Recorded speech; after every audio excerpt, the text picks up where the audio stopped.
पकड़ने के बाद में आज उस पापी को, ये संध्या का समय था, और बीच देहली में खींच करके घसीटते हुए भगवान लेकर के गए और जाकर के अपनी जंघाओं पर लिटा लिया उस पापी को। और लिटाने के बाद में आज उस दुष्ट हिरण्याकश्यप से पूछा कि हे हिरण्याकश्यप, अब बता, इस समय रात है कि नहीं, दिन है कि नहीं? संध्या का समय है, न रात है न दिन है। मेरे हाथों में तुझे अस्त्र नजर आता है कि नहीं, शस्त्र नजर आता है कि नहीं? बड़े बड़े नाखून हैं, मैं तुझे नर नजर आता हूँ? नहीं, पशु नजर आता हूँ। आधा अंग आपका नर का है, आपका आधा शरीर सिंह का है। 12 महीने तो नहीं है। अरे ओ पापी, तेरे जैसे दुष्ट को समाप्त करने के लिए ही मेरे भक्त को 2.5 साल और कष्ट झेलना पड़ा, जिसके कारण तूने उसको बहुत सताया। और तेरे जैसे पापियों का मरण करने के लिए ही मैंने ये लौंद का महीना, जिसे अधिक मास कहते हैं, इसको 2.5 साल में बना करके तैयार किया। लेकिन आज पापी तू बचेगा नहीं। आज भगवान इतने क्रोध में है कि छोटे से भक्त के ऊपर मेरे नाम के कारण तूने इतना अत्याचार किया। आज पापी मैं तुझे छोड़ूंगा नहीं। और उसी समय पर हिरण्याकश्यप के आज पेट में बड़े बड़े नाखूनों को भगवान ने खोप दिया।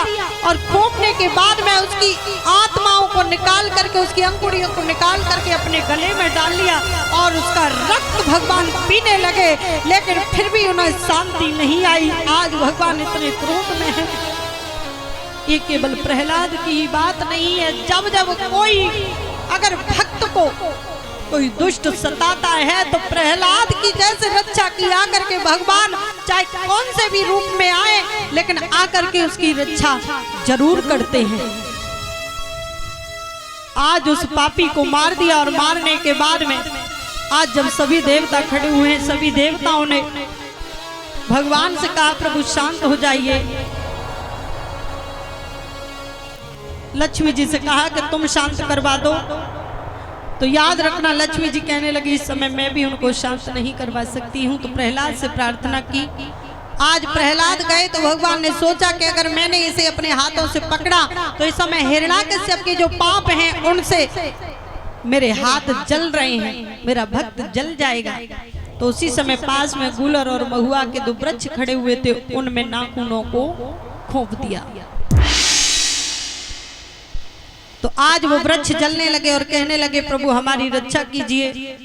उन्होंने कहा कि जाओ, जो भी भक्त सुबह स्नान ध्यान से निवृत्त होकर के तुम्हारे नीचे होके निकलेगा, उनकी शीतलता तुम्हारे ऊपर आ जाएगी और हिरण्याकश्यप के जो पाप हैं वो उनके ऊपर चले जाएंगे। तो यह परीक्षित जी को शंका हो गई।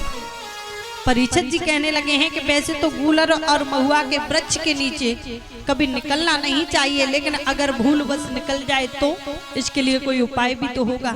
कि इसके लिए एक ही उपाय है कि या तो ओम श्री नरसिंहाय नमः इस महामंत्र का 108 बार जिस तरफ सूरज निकलता है सुबह के समय उस तरफ मुंह करके बैठ करके ध्यान करना चाहिए। और या फिर जिनको गायत्री मंत्र आता हो तो वो 108 बार शाम को सूरज जिस तरफ अस्त होता है उस तरफ, या फिर जहां तुम्हारे पूजा का स्थान है वहां बैठ करके भी इस मंत्र का जाप कर सकते हैं। बोलो गोविंद।